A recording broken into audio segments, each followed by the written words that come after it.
Voici la deuxième saison de l'anime. L'histoire continue avec la vie malchanceuse et amusante de Saiki. Mais avant d'en parler plus en détail, faisons connaissance avec les personnages de cet anime. Tout d'abord, il y a Saiki Kuzuo, le personnage principal. Il possède des pouvoirs psychiques incroyables et peut contrôler presque tout avec son esprit. Saiki a quelques amis à l'école. Ses amis masculins sont Nendo, Kaido, Aren, Reita, Airo et Saiko. Il a aussi des amis féminines, comme Shiyo, Mera et Kokomi. Les filles semblent beaucoup apprécier Saiki. La deuxième saison commence avec Reita, un des camarades de classe de Saiki, qui lui demande de l'aide. Reita veut que Saiki l'aide à impressionner les filles de l'école. Reita est un garçon espiègle et séducteur qui adore attirer l'attention des filles.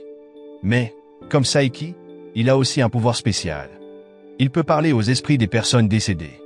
Un jour, Saiki dit à Reita de rejoindre Aihiro pour un entraînement de tennis afin qu'il arrête de l'embêter. Au début, Reita ne veut pas jouer parce qu'il n'aime pas le sport. Mais quand il voit une jolie fille regarder l'entraînement, il s'enthousiasme et essaie de se montrer sous son meilleur jour. Étonnamment, Reita est très doué au tennis et arrive même à rivaliser avec Aihiro, qui est super athlétique. Mais ensuite, la fille quitte le terrain.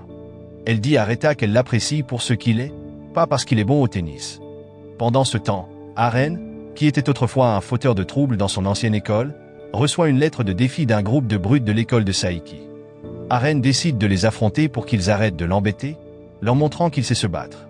Après avoir gagné le combat, Aren reçoit une lettre d'amour de quelqu'un. Il est tellement excité qu'il commence même à imaginer son avenir et à inventer des noms pour ses futurs enfants. Mais malheureusement, la lettre d'amour s'avère être un piège tendu par un groupe de brutes d'une autre classe qui veut le défier. Aren se met en colère et leur crie dessus, les effrayant avant même qu'ils ne commencent le combat. Plus tard dans la journée, Saiki se déguise en une jolie fille nommée Kuriko pour faire la queue dans une pâtisserie. La boutique est célèbre pour son délicieux pudding au café, et Saiki a vraiment envie d'y goûter. Mais pendant qu'il est là, Kokomi et Mera arrivent aussi à la boutique et finissent par s'asseoir à la même table que lui. Après avoir savouré son pudding au café, Kuriko essaie de partir rapidement mais laisse tomber un sac par accident, faisant tomber des livres partout. Kokomi remarque que l'un des livres porte le nom de Saiki. Elle pense que Kuriko est la petite sœur de Saiki, qui vient de rentrer de l'étranger. À ce moment-là, Saiki n'a d'autre choix que d'acquiescer et de jouer le jeu. Après les cours, Saiki et ses amis sont chargés d'apporter du matériel scolaire à Saiko, qui n'est pas venu en classe parce qu'il était en vacances. Quand ils arrivent à la maison ultra luxueuse de Saiko, ils sont accueillis par Saiko et son garde du corps, qui vient de rentrer d'un voyage à l'étranger. À ce moment-là, Saiko en profite pour montrer toutes ses possessions coûteuses. Des voitures de sport brillantes, des sculptures d'art valant des millions, des tableaux célèbres, des diamants rares et même des animaux exotiques.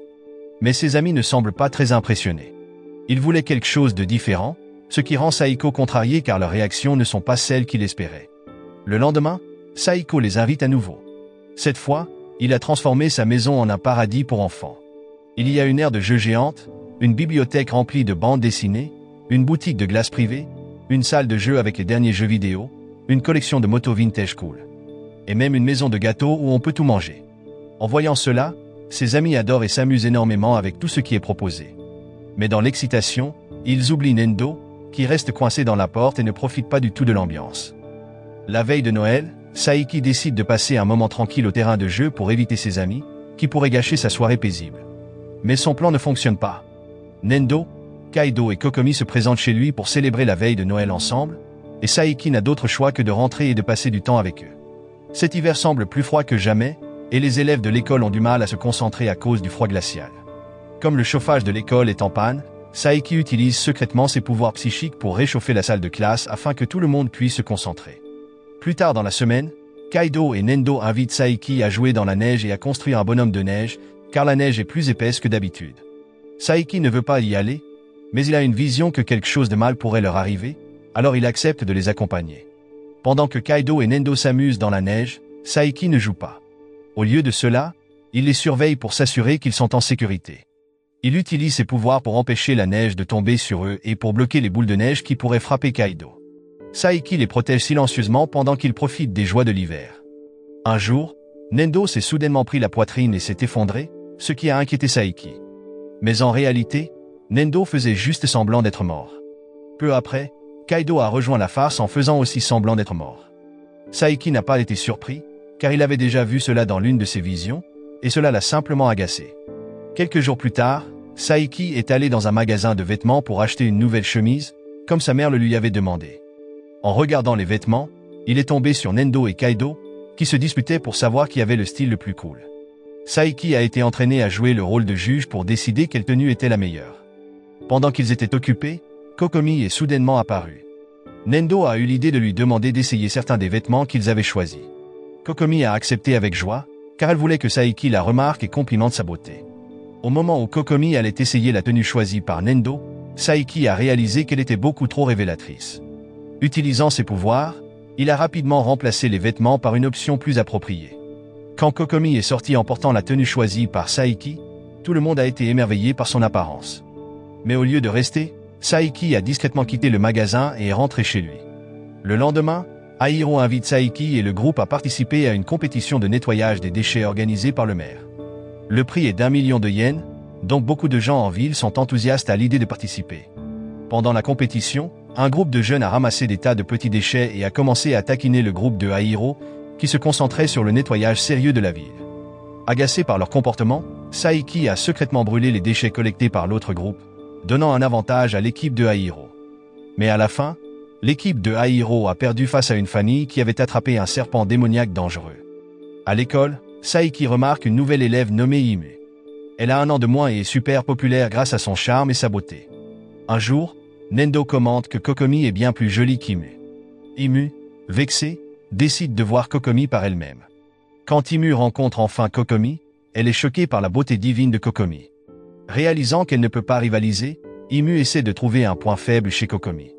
Elle découvre rapidement que Kokomi a un énorme crush sur Saiki. Imu décide alors de se rapprocher de Saiki pour rendre Kokomi jalouse. Et Saiki, qui pouvait entendre les pensées d'Imu, décide d'utiliser la situation pour que Kokomi perde tout intérêt pour lui. Il fait semblant d'apprécier Imu, mais ses paroles gentilles et ses compliments la rendent timide, et elle commence à développer des sentiments pour lui. Un jour, en rentrant de l'école, Saiki trouve un petit hamster perdu. Le hamster avait été attrapé par un oiseau et séparé de son propriétaire. Saiki aide le hamster à retrouver son chemin, mais quand il trouve le propriétaire, un jeune garçon, celui-ci a déjà un autre hamster et ne peut plus s'occuper de celui-ci. Saiki demande alors à ses amis de voir qui pourrait le mieux s'occuper du hamster. À ce moment-là, Airo échoue car il fait trop faire d'exercice au hamster. Kaido échoue car ses actions étranges effraient le hamster. Shion échoue car elle empêche le hamster de dormir toute la nuit. Finalement, Nendo s'avère être le meilleur pour s'occuper du hamster.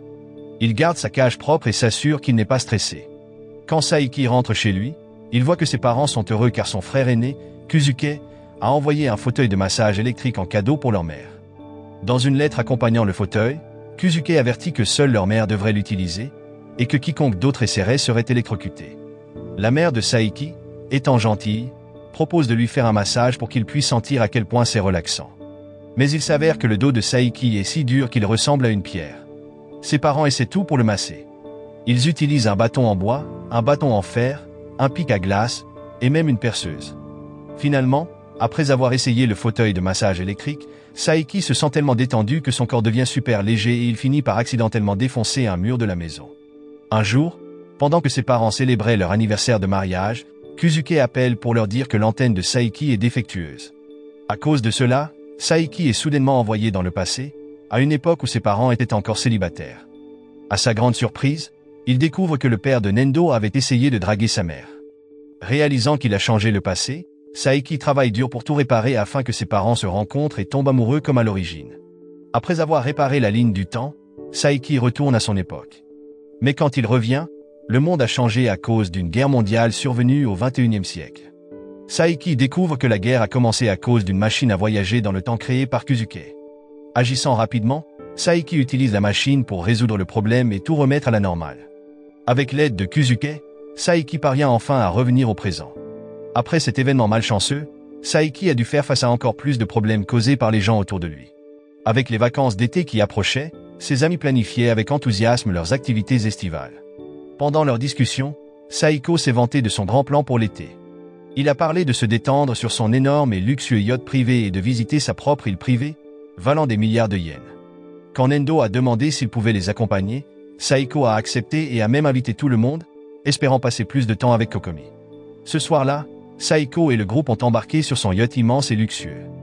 Mais l'assistant de Saiko l'avait averti plus tôt que le yacht n'était pas entièrement réparé, donc il y avait un grand risque d'accident. Malheureusement, l'avertissement de l'assistant s'est avéré juste. Le yacht est tombé en panne, et ils se sont retrouvés coincés sur une île déserte après avoir coulé. Tout cela est arrivé parce que, plus tôt, Kaido et Saiki ont eu le mal de mer et se sont évanouis. Pour empirer les choses, Shihan a accidentellement jeté les médicaments en essayant de s'occuper de Kaido. Pendant que Saiki était inconscient, Kokomi a accidentellement enlevé son antenne, ce qui a fait qu'il a perdu le contrôle de ses pouvoirs. À cause de cela, le yacht a eu une panne de moteur, a coulé, et tout le monde s'est retrouvé coincé sur une île déserte. Il se serait noyé si Saiki ne les avait pas sauvés. Utilisant ses pouvoirs de téléportation, il a transporté tout le monde en sécurité sur une île. Le premier jour, Aren et Saiko sont restés calmes, croyant qu'une équipe de secours les trouverait bientôt. Ils étaient particulièrement confiants car les provisions de la cuisine du yacht avaient aussi échoué sur l'île avec eux.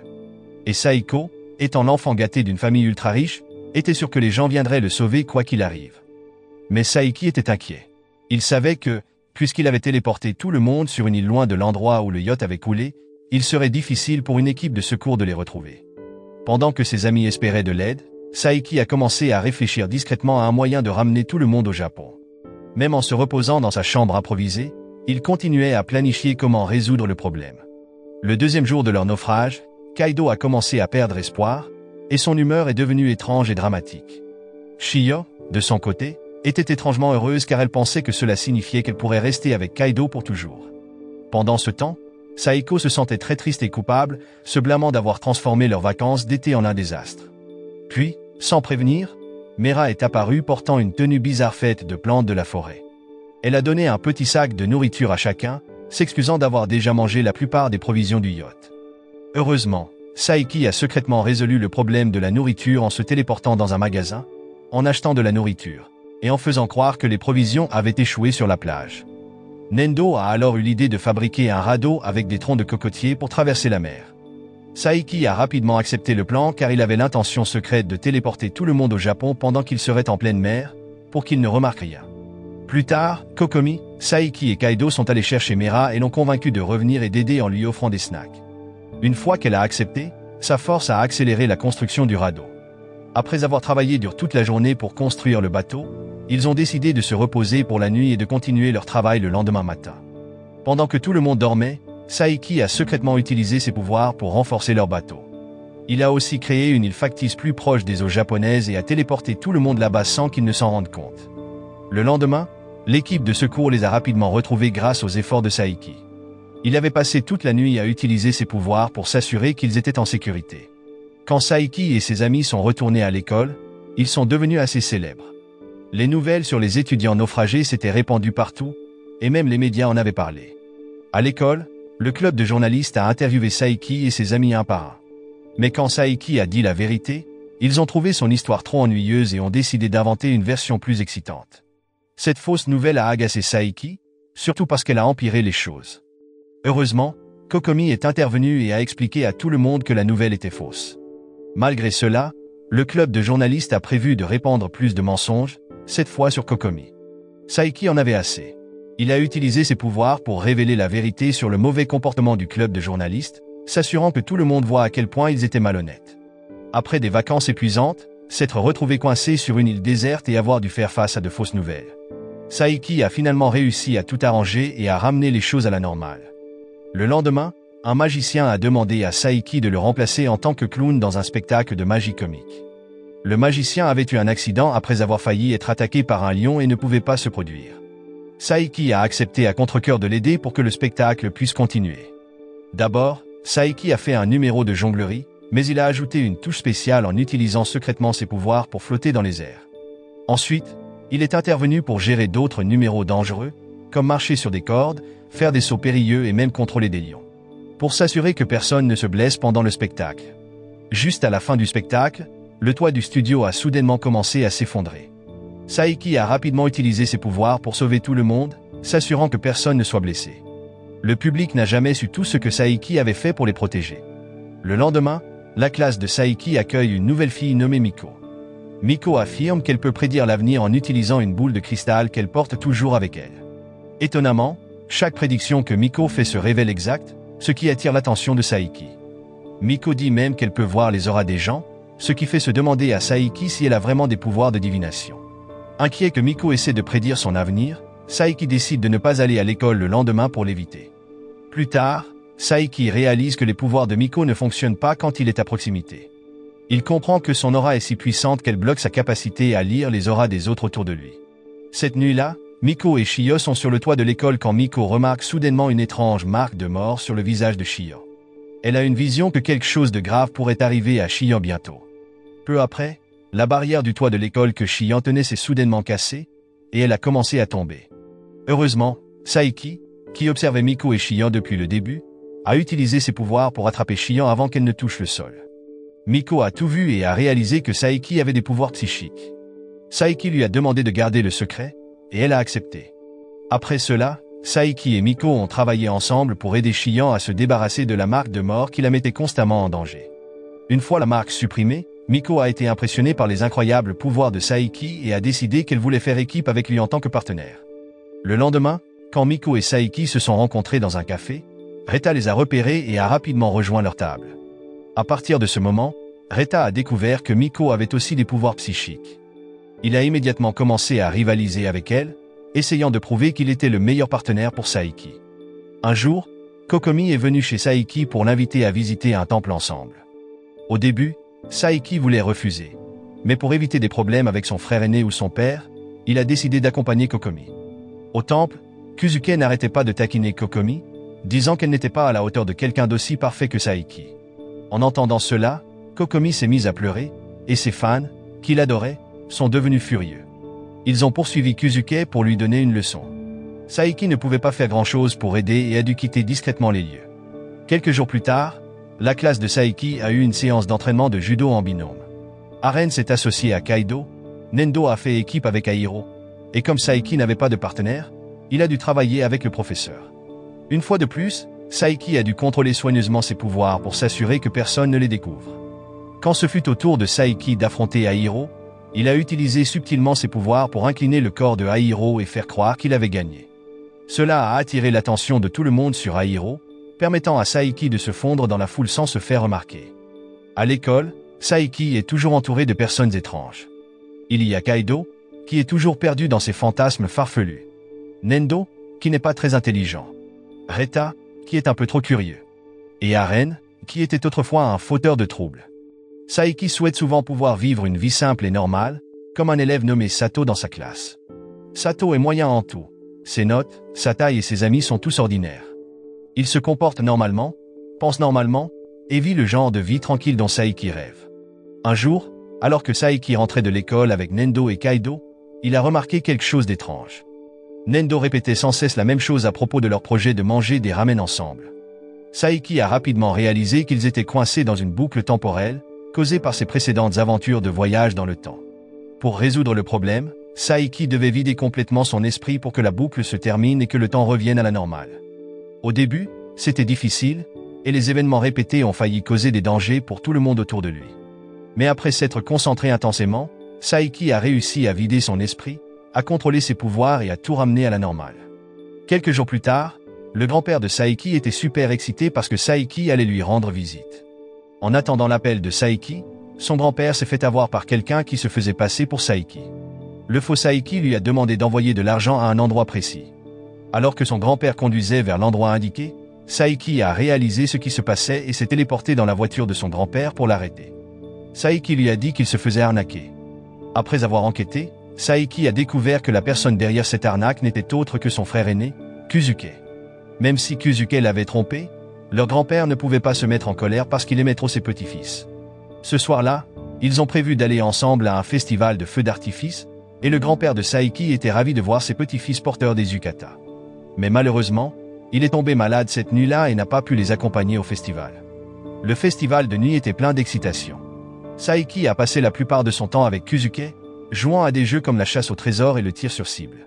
Au début, leur match s'est terminé par une égalité. Mais à la fin, Saiki a gagné, comme dans le passé où il battait toujours Kuzuke dans tout. Quelques jours plus tard, Saiki a été chargé d'apporter quelques affaires de Kuzuke chez leurs grands-parents. Quand il est arrivé, il a remarqué que le village était rempli de robots aidant les personnes âgées. Kuzuke a expliqué que les robots étaient là pour aider les personnes âgées dans leurs tâches quotidiennes. Au début, Saiki a trouvé que c'était une bonne idée et a laissé Kuzuke continuer. Mais plus tard, Saiki a découvert que Kuzuke avait un plan secret. Transformer les villageois en une armée pour lutter contre lui. Quand Kuzuke a réalisé que Saiki avait découvert son plan, il s'est rapidement enfui. Leur rivalité fraternelle est toujours pleine de surprises, d'incidents drôles et de moments absurdes qui rendent leur relation intéressante. Le lendemain, Saiki, Kaido, Aren et Nendo ont décidé de se faire couper les cheveux car ils étaient devenus trop longs et désordonnés. L'après-midi, ils sont allés dans un salon que Kaido fréquentait souvent pour se faire rafraîchir la coupe. Après leur coupe de cheveux, ils ont été choqués par la transformation de Nendo. Son nouveau look était si beau qu'il ressemblait soudainement à un homme européen charmant. À partir de ce jour, beaucoup de filles ont commencé à admirer son style et son apparence. Un jour, après le cours de gym, Nendo semblait inquiet parce que son hamster de compagnie avait disparu dans la salle de stockage du matériel sportif. Tout le monde a aidé à chercher, et après avoir fouillé différents endroits, ils ont trouvé le petit hamster caché, comme d'habitude, dans la poche du pantalon de Nendo. Alors qu'il s'apprêtait à quitter la salle, la porte de la grange s'est accidentellement verrouillée. Pour s'échapper, ils ont envoyé le hamster de Nendo à l'extérieur pour récupérer la clé. Mais au lieu de rapporter la clé, le petit hamster a couru vers le professeur de gym, qui a fini par déverrouiller la porte et les sauver. Dans les jours qui ont suivi, Saiki a décidé de se rapprocher de Sato, la personne qu'il admire pour sa vie normale et paisible. Pour commencer, Saiki a montré de l'intérêt pour les choses que Sato aimait, comme les bandes dessinées, les casques audio et son jus de fruits préféré. Quelques jours plus tard, Nendo a décidé d'aider le club de baseball à s'entraîner avant le début du tournoi inter-école. Se souvenant que Sato était également membre de l'équipe de baseball, Saiki a choisi d'accompagner Nendo sur le terrain d'entraînement. Une fois de plus, Saiki a été émerveillé par la vie simple et ordinaire de Sato. Sato avait des compétences moyennes, marquait des points standards et jouait dans une équipe régulière, ce qui correspondait exactement au genre de vie que Saiki souhaitait. Pendant l'entraînement, le directeur a annoncé à l'entraîneur et aux joueurs que l'équipe de baseball de l'école serait dissoute si elle perdait un match cette saison. Pour leur premier match, ils devaient affronter une équipe très forte. Inquiet, Saiki a pensé à utiliser secrètement ses pouvoirs en entrant dans le corps du lanceur pour les aider à gagner. Mais finalement, il n'en a pas eu besoin car Nendo a facilement mené l'équipe à la victoire.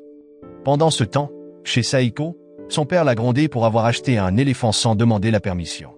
Pour lui donner une leçon, son père lui a lancé un défi, vivre sans aucun privilège luxueux pendant une journée entière. Le lendemain, Saiko a demandé à Kaido et Nendo de le ramener chez lui, se plaignant sarcastiquement qu'il ne lui restait que 100 000 yens, ce qui était, bien sûr, encore beaucoup d'argent. Avant de rentrer, Nendo et les autres ont invité Saiko à les rejoindre pour manger des ramens dans leur restaurant préféré. Les ramens y étaient bon marché mais super délicieux. Au début, Saiko hésitait à essayer de la nourriture bon marché, car il n'en avait jamais mangé auparavant. Mais après avoir goûté les ramens, il les a tellement aimés qu'il a demandé à son chef personnel d'en inclure dans son menu du dîner. Le lendemain, la classe de Saiki a eu une activité de dessin en binôme. Kokomi a demandé à Saiki d'être son partenaire parce que personne d'autre ne pouvait la dessiner parfaitement. Cependant, Saiki a trouvé difficile de dessiner Kokomi. Il ne voulait pas que quelqu'un découvre que ses compétences en dessin étaient parfaites et incroyablement réalistes. Pendant ce temps, Kokomi était heureuse de passer du temps à regarder le visage de Saiki. Elle a dessiné un portrait de lui qui lui ressemblait exactement. Saiki, de son côté, ne savait pas comment dessiner Kokomi, et après plusieurs tentatives infructueuses, il a laissé sa feuille blanche. Quand les autres ont vu la feuille blanche de Saiki, ils ont pensé que c'était la représentation parfaite de Kokomi, car c'était simple, propre et correspondait à quelqu'un d'aussi parfait qu'elle. Le lendemain, Saiki essaie d'éviter Imu, qui prévoit de lui avouer son amour. Pour l'empêcher de le poursuivre, Saiki fait semblant de s'intéresser à Miko à la place. Le cœur brisé, Imu se sent rejeté et finit par embrasser Kokomi, qui n'abandonne jamais son amour pour Saiki. À partir de ce moment, Imu se rapproche de Kokomi et décide de la soutenir, espérant que Kokomi pourra passer à autre chose après Saiki, qui a toujours été distant et froid envers elle. Un jour, Imu, Mera et Kokomi partent à un rendez-vous arrangé. Saiki les suit secrètement pour s'assurer que Kokomi trouve un bon petit ami. Cependant, quand il entend Kokomi dire qu'elle l'aime vraiment, il décide d'intervenir et de faire en sorte que le rendez-vous ne se passe pas bien. Le lendemain, Saiki part avec Kaido, Aren et Nendo pour profiter des cerisiers en fleurs ensemble. Ils ont du mal à trouver un endroit libre pour leur pique-nique et finissent dans un parc plus calme. Heureusement, Kokomi arrive, et tous les garçons qui l'adorent leur offrent immédiatement la meilleure place, permettant à Saiki et ses amis de passer un pique-nique parfait. Le lendemain, Saiki, Miko et Reta forment une équipe pour leur première mission en tant qu'équipe psychique de l'école. Leur tâche est de retrouver le chat d'une étudiante qui a disparu il y a quelques jours. Miko utilise sa boule de cristal pour localiser le chat, tandis que Reta essaie d'utiliser ses pouvoirs de déguisement pour s'en approcher. Mais le chat a peur de l'apparence étrange de Reta, alors Saiki intervient et utilise ses pouvoirs pour trouver et attraper le chat. Après avoir attrapé le chat en toute sécurité, la boule de cristal de Miko s'est soudainement mise à briller, révélant une vision d'un accident de train qui allait se produire dans quelques minutes. Saiki les a rapidement téléportés sur le toit du train. Il a demandé à Reta de prendre le contrôle du corps du conducteur et de ralentir le train, empêchant ainsi l'accident juste à temps. Plus tard, Saiki et Miko ont aidé Mera à chercher son père, qui était récemment revenu au Japon après s'être caché des créanciers. Avec l'aide de Miko, ils l'ont retrouvé, mais le père de Mera a essayé de s'enfuir pour éviter de voir sa fille. Au même moment, les créanciers qui poursuivaient le père de Mera se sont soudainement arrêtés et ont déclaré que sa dette était entièrement remboursée. En réalité, Saiki les avait effrayés et menacés, les obligeant à promettre de ne plus embêter le père de Mera. Finalement, le père de Mera n'a plus eu besoin de fuir, et Mera a été ravi de retrouver son père. Quelques jours plus tard, le père de Saiki a partagé une mauvaise nouvelle. L'entreprise pour laquelle il travaillait avait fait faillite, et il avait perdu son emploi. En entendant cela, Kuzuke a voulu aider en donnant à son père de l'argent pour recommencer. Mais le père de Saiki était trop gêné pour accepter l'aide de son fils. Au lieu de cela, il a décidé de créer sa propre entreprise en proposant un service étrange, lécher des chaussures. Voyant cela, Kuzuke a eu une idée créative. Il s'est associé à un scénariste de bande dessinée pour créer une histoire sur un super-héros qui lèche des chaussures. Il a même inventé un robot lécheur de chaussures, qui est devenu si populaire que des centaines de personnes l'ont acheté. Quelques jours plus tard, un fort tremblement de terre a frappé la ville de Saiki, endommageant certains meubles dans sa maison. Saiki a réalisé que ce tremblement de terre n'était que le début d'un désastre plus important, une éruption volcanique qui allait bientôt se produire. Dans le passé, Saiki utilisait toujours ses pouvoirs pour remonter le temps d'un an et empêcher de tels désastres. Mais cette fois, il voulait s'entraîner et affronter le défi de front. Il s'est entraîné dur sur un terrain vide, écrasant d'énormes rochers avec ses pouvoirs psychiques. Même après tous ses efforts, Saiki sentait qu'il n'était pas assez fort pour faire face au désastre. Finalement, il a décidé de remonter le temps d'un an une fois de plus pour empêcher l'éruption. Un jour, Imu est allé voir Saiki et lui a demandé de l'aider à rencontrer des étudiants masculins pour qu'elle ne se rapproche pas trop de Kokomi d'une manière qui pourrait sembler suspecte. Shiyan a entendu et a rapidement présenté Imu à quelques garçons. Airo, qui était très gentil et plein d'énergie, Saiko, qui était super riche, Aren, qui était fort et bon en combat, et Kaido, que Shiyan essayait de ne pas trop mettre en avant. Mais Imu n'était intéressé par aucun d'eux. Airo était trop gentil, Saiko trop égoïste, Aren se battait trop souvent, et Kaido était trop perdu dans ses propres fantasmes. Ensuite, Saiki lui a présenté Reta, qui aimait flirter et montrer son charme. Pourtant, Imu n'a pas ressenti de connexion avec lui non plus. Finalement, tout a changé quand Imu a rencontré le frère aîné de Kokomi alors qu'il rentrait chez lui avec elle. Elle a été immédiatement impressionnée par son apparence séduisante et est tombée amoureuse de lui au premier regard. Le lendemain, le frère de Kokomi a demandé à Saiki de l'aider à choisir un cadeau d'anniversaire pour Kokomi. Au début, il voulait acheter des cadeaux très étranges, comme une balance en forme de chien, une statue pour ranger les couteaux, ou un verre en forme de temple sacré. Heureusement, Saiki a suggéré quelque chose de mieux. Un verre mignon avec un motif de chiot. Même si Kokomi ne serait peut-être pas enthousiasmée par le cadeau de son frère, elle apprécierait au moins l'adorable verre choisi par Saiki. Un jour, Miko a commencé à taquiner Saiki, ce qui a rendu Kokomi agacée et jalouse. Pensant que Saiki aimait les filles coquettes et extravagantes comme Miko, Kokomi a changé de style pour agir comme elle. Mais même avec son nouveau look, elle n'a pas réussi à impressionner Saiki. En remarquant le changement radical de Kokomi, Saiki a demandé à Miko de lui dire la vérité. Il préfère les filles qui restent elles-mêmes. D'un autre côté, Saiko a commencé à remarquer que certains de ses camarades de classe ne l'aimaient pas quand il a trouvé des mots méchants griffonnés sur son bureau. Cela l'a rendu très triste, et il a même pensé à changer d'école parce qu'il ne voulait plus être détesté. Heureusement, Nendo, toujours attentionné et un véritable ami, l'a réconforté.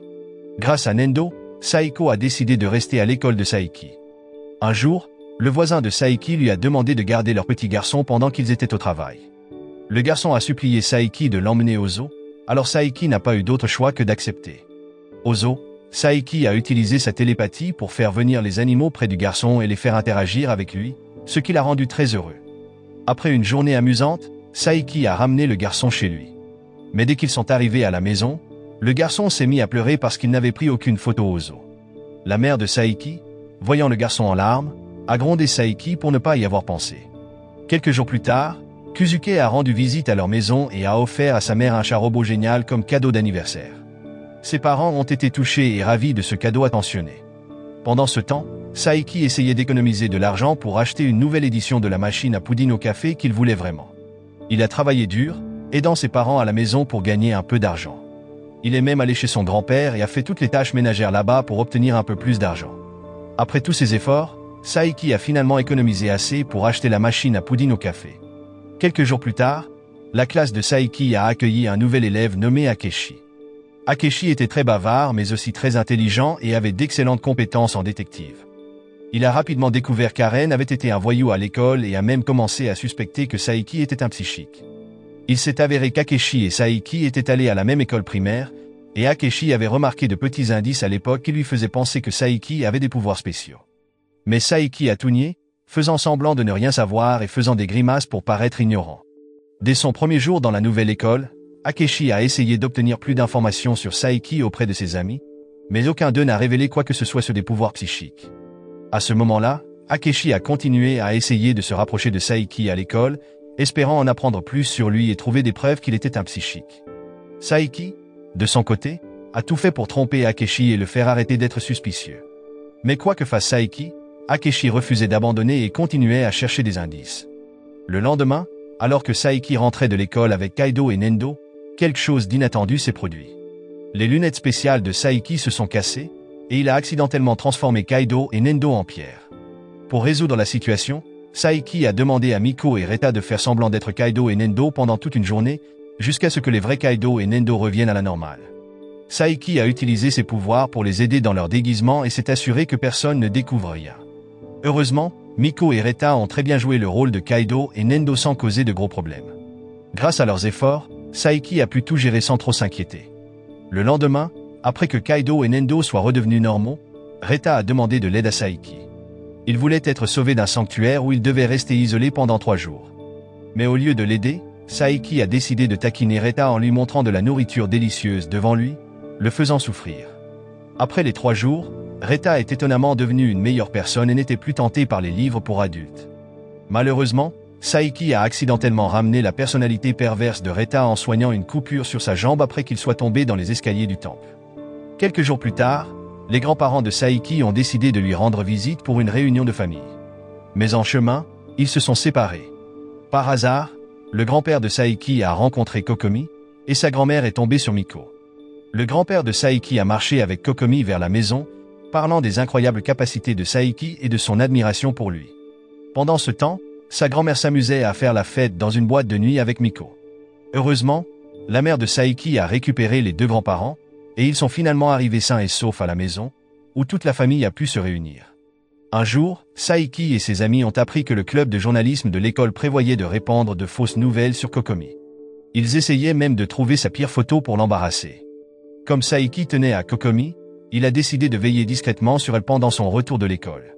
Mais il a vite réalisé qu'il n'avait pas à s'inquiéter, car Kokomi, avec son charme de déesse, a réussi à gérer la situation toute seule. Cependant, le club de journalisme n'a pas abandonné. Ils ont décidé de modifier la photo de Kokomi pour la faire paraître mauvaise. Heureusement, Saiki les a arrêtés juste à temps en détruisant secrètement leur équipement, empêchant ainsi la publication de la fausse photo. Quelques jours plus tard, Saiki et Kokomi ont été choisis comme représentants du comité pour le festival de performance de l'école. Leur classe a décidé de monter une pièce de théâtre basée sur une ancienne légende. Mais le jour de la représentation, leur classe a dû jouer avec des costumes très simples parce que Saiko, qui leur avait prêté des costumes sophistiqués, a décidé de tous les reprendre. Pendant la pièce, la classe de Saiki a rencontré de nombreux problèmes. Aren a dû porter un costume qui n'était qu'une canne à pêche, Airo n'a réussi à terminer que la moitié de son costume, et Kaido est devenu super nerveux dès qu'il est monté sur scène. Heureusement, quand Kokomi est entré en scène, Saiki a utilisé ses pouvoirs pour hypnotiser le public. Il leur a fait croire que tout le monde dans la pièce portait de vrais costumes magnifiques. Le lendemain, Saiki, Nendo, Kaido et Aren se sont fait gronder par leur professeur pour avoir causé des problèmes en rentrant de l'école la veille. Pour éviter d'autres ennuis, Saiki a décidé de rentrer chez lui avec Airo à la place. Airo ne causait pas de problème, mais leur retour à la maison a pris beaucoup de temps parce que Airo s'arrêtait sans cesse pour aider les gens en chemin. Pendant qu'ils faisaient une petite pause pour boire de l'eau, ils ont vu une fille sur le point de se faire voler. Airo a immédiatement couru pour l'aider et a courageusement combattu le voleur. Quand le voleur a essayé d'attaquer Airo avec un couteau, Saiki a utilisé ses pouvoirs pour l'arrêter et vaincre le criminel. Le lendemain, leurs actions héroïques ont été présentées dans le journal local, et l'histoire s'est rapidement répandue. Tout le monde à l'école, y compris les professeurs, était fier d'eux. Quelques jours plus tard, Saiki a décidé de tester l'un de ses clones en lui demandant d'accomplir une tâche simple pour sa mère. Saiki s'était secrètement entraîné à créer des clones, espérant ainsi renforcer ses capacités pour faire face à de grands désastres comme le tremblement de terre précédent. Même si les clones avaient presque les mêmes pouvoirs que Saiki, ils étaient encore difficiles à contrôler. Lors d'un test, Saiki a envoyé l'un de ses clones faire des courses dans un mini-marché. Mais le clone n'était pas encore parfait et a failli blesser l'un des amis de Saiki. En réalisant cela, Saiki a compris qu'il avait encore besoin de s'entraîner pour perfectionner ses clones. Le lendemain, quand Saiki est rentré de l'école, Akechi est soudainement apparu. Il a révélé qu'il avait secrètement suivi Saiki et observé tout ce qu'il faisait. Dans la chambre de Saiki, Akechi a commencé à expliquer toutes les choses étranges qu'il avait remarquées. Il a mentionné un sumo qui était apparu de nulle part quand les lunettes de Saiki s'étaient cassées, un mystérieux sniper qui avait aidé Airo et Saiki à arrêter un voleur, et un magicien qui avait sauvé Nendo d'un pot de fleurs qui tombait. Akechi assemblait clairement les pièces du puzzle, ce qui rendait Saiki mal à l'aise. Toutes les personnes qui apparaissaient mystérieusement chaque fois que Saiki utilisait ses pouvoirs faisaient en réalité partie de son plan pour garder ses capacités secrètes. Il avait réalisé que Akechi le suivait secrètement et essayait de découvrir la vérité. Et Akechi ne s'est pas arrêté là. Il a trouvé des preuves encore plus solides en interrogeant des personnes qui avaient été téléportées par Saiki. Ils ont tous décrit avoir été soudainement déplacés vers un endroit différent d'une manière qui semblait magique. Cela a rendu Akechi encore plus convaincu que Saiki était un psychique qui utilisait ses pouvoirs pour cacher son identité. Pour empêcher Akechi de découvrir la vérité, Saiki a décidé de le transformer temporairement en pierre pendant qu'il réfléchissait à un moyen de garder son secret. L'obsession d'Akechi pour Saiki a commencé quand ils étaient enfants. À l'époque, Saiki avait aidé Akechi, qui était blessé après avoir été harcelé, en utilisant ses pouvoirs de guérison. Akechi avait remarqué quelque chose d'inhabituel et avait commencé à le suspecter. Saiki avait aussi utilisé ses pouvoirs pour effrayer les harceleurs qui s'en prenaient à Akechi. À partir de ce moment, Akechi était devenu curieux et avait commencé à croire que Saiki avait des pouvoirs psychiques. À cause de cela, Saiki a décidé de remonter dans le temps pour changer le passé afin qu'Akechi ne le suspecte plus. Mais peu importe combien de fois il essayait, il ne trouvait pas de moyen d'effacer les soupçons d'Akechi. Finalement, Saiki n'a eu d'autre choix que d'avouer à Akechi qu'il était un psychique. Pour le prouver, il lui a même montré un peu de ses pouvoirs. Après avoir entendu la vérité, Akechi s'est senti soulagé parce que ses soupçons étaient enfin confirmés.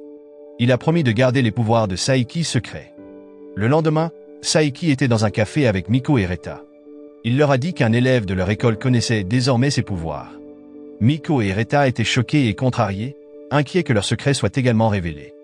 Mais après avoir vu à quel point Akechi était intelligent et doué pour analyser les choses, ils ont réalisé qu'ils ne pouvaient rien y faire. Le jour suivant, Saiki a remarqué quelque chose d'étrange. Ses amis agissaient très différemment. Kaido avait l'air soigné et bien rangé. Nendo avait pris du poids. Aren avait eu un accident de moto. Airo était encore plus musclé qu'avant. Kokomi avait coiffé ses cheveux en 2 tresses. Shion était devenue plus ronde, et Mera était soudainement riche. À ce moment-là, Saiki ne comprenait pas pourquoi ils changeaient tous autant. La nuit, Saiki s'est assis tranquillement, confus quant à la raison pour laquelle ses amis avaient soudainement changé à ce point. Puis, sans prévenir, un dieu est apparu devant lui. Le dieu a expliqué que cette vie était le dernier épisode, mais en cadeau, ils offriraient à Saiki une journée ordinaire avant que tout ne se termine. Le lendemain matin, alors que Saiki marchait vers l'école, il a remarqué quelque chose d'étrange. Ses amis étaient redevenus eux-mêmes.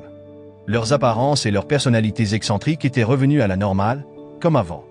Saiki a réalisé que la journée ordinaire dont le dieu avait parlé était aujourd'hui. Tout avait été réinitialisé comme avant, comme si rien n'avait changé. L'anime se termine avec Saiki expliquant que c'est une comédie, et peu importe les changements qui arrivent à chaque personnage, ils peuvent toujours redevenir eux-mêmes en une seule journée. La leçon morale de cet anime est de ne jamais faire confiance à un psychique qui porte des lunettes de soleil à l'intérieur, car il pourrait simplement être en train de sauver le monde de votre mauvaise coupe de cheveux. Aussi, si votre yacht coule, c'est probablement parce que vous avez embarqué trop de problèmes de riches.